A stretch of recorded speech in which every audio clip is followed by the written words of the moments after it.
পূর্ত দপ্তরের গাফিলতি এবং যান চালকের অসাবধানতার কারণে দুর্ঘটনা সংঘটিত।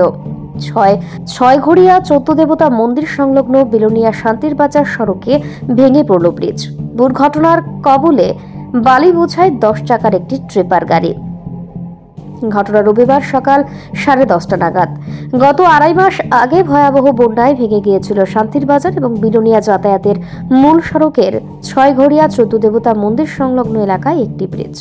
পরবর্তী সময়ে বিলোনিয়া পূর্ত দপ্তরের পক্ষ থেকে 1 মাস পর অন্য কোথাও থেকে পুরনো একটি ব্রিজের সরঞ্জাম এনে এখানে হ্যাঙ্গিং ব্রিজ তৈরি করা হয়েছিল, যে ব্রিজ তৈরি করার 1 মাসের মধ্যে আবার বিপজ্জনক অবস্থায় দাঁড়িয়েছিল।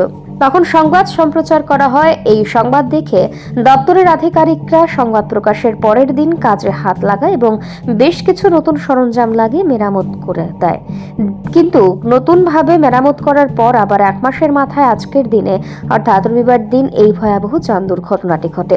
বালিবোঝায় 10 চাকার এই ট্রেপার গাড়িটি বিলোনিয়ার দিক থেকে শান্তির বাজার দিকে যাচ্ছিল। হঠাৎ করে ছয়ঘড়িয়া চৌদ্দদেবতা মন্দির সংলগ্ন এই ব্রিজের উপর উঠতেই বাঁদিকে কাত হয়ে যায়। তবে দপ্তরের পক্ষ থেকে ছোট পরিসরে একটি সাইনবোর্ড লাগানো হয় যে 8 টনের উপর মালামাল নিয়ে এই রাস্তা পারাপার করা চলবে না। কিন্তু যেভাবে সাইনবোর্ড লাগানো হয়েছে সেই সাইনবোর্ড কোনো যান চালকদের নজরেই পড়ে না, যার ফলে যান চালকরা এখান থেকে চলাচল করেছেন। স্থানীয়রা এখানে দপ্তরের গাফিলতির দিকে আঙুল তুলেছেন। আজকের এই দুর্ঘটনার সময় ট্রেপার গাড়িতে শুধু চালক একাই ছিলেন, যদিও ঈশ্বরের অশেষ কৃপায় তিনি গাড়ি দুর্ঘটনার কবলে পড়ার মুহূর্তে সেখান থেকে পালিয়ে যান। কি হয়েছে এখানে? তো এটা ভালো লই আছে বুঝেন না, তারপরে গাড়ি এটা ব্রিজটা একটু খাস করে উঠছে, তারপর গাড়িটা কাটি হয়েছে। আচ্ছা, তারপরে ড্রাইভার তো বারো না, তারপর গাড়ি কাটি হয়ে গেছে, তারপর ড্রাইভার বার হয়েছে। আমরা রেখার কাম করি, তারপর দায়িত্ব আসি আবার। আচ্ছা, কি দেখছেন সেটা? পেছনে দেখছি ড্রাইভার বারো। ড্রাইভার গাড়ি থেকে বাড়িতে আছে? গাড়ি থেকে কতজন আছিল? না, কেউ নাই, ড্রাইভার শুধু একজনই। শুধু একজনই। কি গাড়ির মধ্যে কি আছিল? লোডে বালু বালু বালু।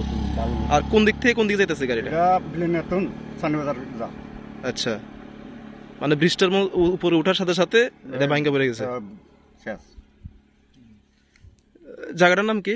ছয়ঘড়িয়া। ছয়ঘড়িয়া। আপনার নাম? জয়চন্দ্র। এখন কে আছে এখানে? প্রশাসনে কেউ আইসেনি? না, এখনো পর্যন্ত কেউ আইসে না। কি চাইতেছেন এখন আপনারা? এটা যাতে ভালোভাবে ঠিক করে, এটা ভালোভাবে ঠিক করে চাই আর এটা ব্রিজ করুন, মানে ভালোভাবে করতো। এটা মানে লোয়ার ব্রিজ দেয়া দিয়ে হতো না, এটা মানে পুরো আগের মতন এটা করা লাগলো, পাকা ব্রিজ। ব্যুরো রিপোর্ট, পাবলিক নাও।